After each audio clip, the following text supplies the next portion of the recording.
I was pounding a fence post into hard ground when I caught sight of a woman clad in stilettos, a fluttering lace veil, and a closely held clipboard working her way over my barley land as if she owned the joint and was having it catwalked. A couple of women and a male with a tape measure brought up the rear of her procession, all chattering about stage spots as if they weren't taking a joyride over my barley. Wiping away the sweat from my brow, I leaned against the post and watched this bizarre little parade with a blend of incredulity and burgeoning anger. Leading the parade was Patricia Hayes, a face familiar to me from the HOA board, as things would prove, who didn't even bother to look in my direction. She spun around dramatically and declared, loudly enough to scare the sparrows, that this spot would be perfect for her daughter's wedding. Her tone was self-satisfied, like someone reaching for the sky. I approached them, boots stirring little clouds of dust, already bracing myself for the tantrum I knew I would get. Patricia noticed me when I was 10 feet away from them, giving me the kind of look you would give a fly on your plate. Flourishing that veil as though she was conducting an orchestra, she announced they were hosting her daughter's fairy tale wedding here, in 2 weeks, as though I was in their debt. I let out a harsh laugh that shocked the man with the tape measure into dropping it on the floor. Patricia's smile went into suspended animation, her voice cold. She asserted that my land was in the community improvement category of the HOA from some lost 1980s track map, declaring it a scenic district within their control. I explained to her she was decades out of bounds and at least one jurisdictional universe out of rights. This inherited family farm from my grandfather never was in any HOA. It was private property, not the backdrop for her social media daughter's wedding gone viral. Her face puckered up, and she pushed a crumpled flyer into me, emblazoned with the HOA logo and some reference to a community wedding area stamped in large letters. I didn't even bother to touch it. Pretty stationary, Patricia, but out here that's not worth a wad of hay dust. She stiffened, took it back, and accused me of being selfish. Her daughter, she informed me, required a rustic fairy tale. I told her she should try finding a venue that didn't involve trampling my barley or breaking the law. That's when she dropped the bombshell.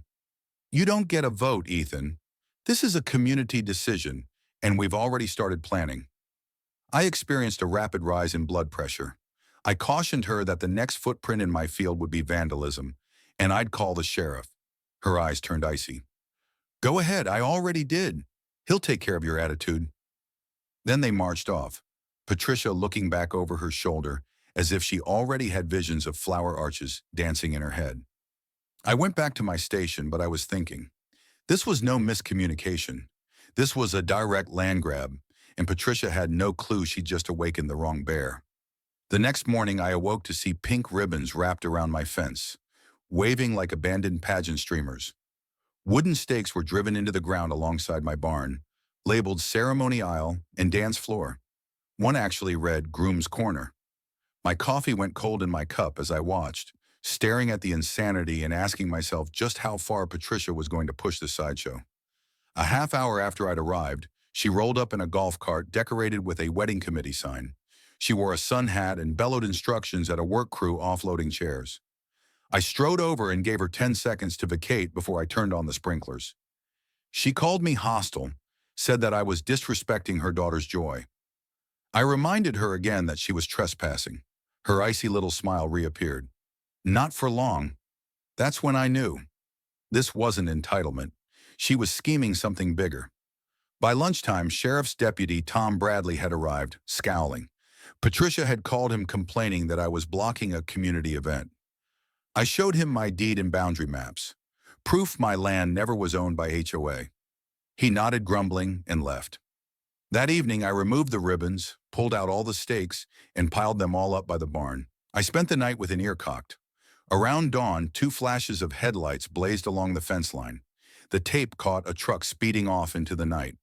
Someone tried to break in. I called my cousin Laura, a land use lawyer who's seen it all when it comes to HOA tactics, over breakfast that morning.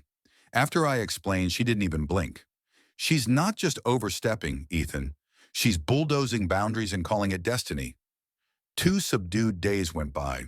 I began to believe. Then heading back from the feed store, I saw a convoy pulled up along my border. A floral van, 2 out-of-town sedans, and a detestable yellow SUV that belonged. That's when I knew she had higher things in mind. By noon, Deputy Tom Bradley came by, clearly uncomfortable. Patricia had called him, complaining that I had hindered a community event. I walked him through my deed and property maps, proof that this property was never under any HOA. That afternoon, I removed every ribbon, piled the stakes by the barn, and by night I'd installed cameras and changed my irrigation timer to manual. I didn't sleep well. One ear was open. At dawn, headlights passed by the fence. My camera captured a truck speeding away. Someone had tried to sneak in. I called my cousin Laura. She's an attorney specializing in land use. She's dealt with HOA bullies in the past. She's not crossing a line, Ethan, Laura told him. She's flattening boundaries and calling it fate. 2 days passed in silence. I started to hope it was over. But driving home from the feed store, I spotted a full entourage waiting along the property line. Flower truck, out-of-state vehicles, and an hideous yellow SUV yelling, Patricia. Circling around the barn, a crew was unloading a wedding arch. One woman yelled something about illuminating angles. Another hammered a future ceremony site sign into the dirt. Patricia stood firmly in the center of a visor in a glittery Mother of the Bride t-shirt, directing as if she were filming a feature. When she noticed me, she smiled as if we had known each other years before. Just visual planning, Ethan. No harm, right? I called it what it was, trespassing. She shrugged. Possession is 9/10 of the law, she chirped. I told her I'd make the arrest report the other 10th. She flashed a clipboard, muttering about HOA approval. I told her unless her name was on the deed, she had no leg to stand on. Her smile vanished. You're small-minded, standing in the way of love. She tossed her clipboard and stormed to her SUV. The crew trailed behind her, but I didn't move until the final car was out of view. Cameras rolled the whole time. The next day, a neighbor informed me Patricia had posted something on the HOA forum, defaming me as an old cuss spoiling a historic wedding. The fences were cropped from the images and it looked public. She was spinning a yarn, hoping for community backlash. I sent Laura the screenshots. She's digging her own grave, she giggled. That night, I put up additional cameras and made my sprinkler controls manual, just in case. Morning brought chaos. Dozens of plastic chairs covered my east field. A rolled-up carpet created an aisle. Centerpieces were concealed behind the shed.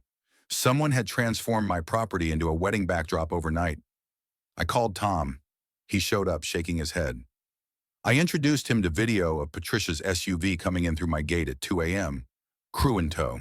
He took a report of vandalism. I'll talk to her again, he said. You have, I said. Later that afternoon, 2 women came by asking to see the venue. I sent them off to try the community center and swore a few choice words about Patricia's lies.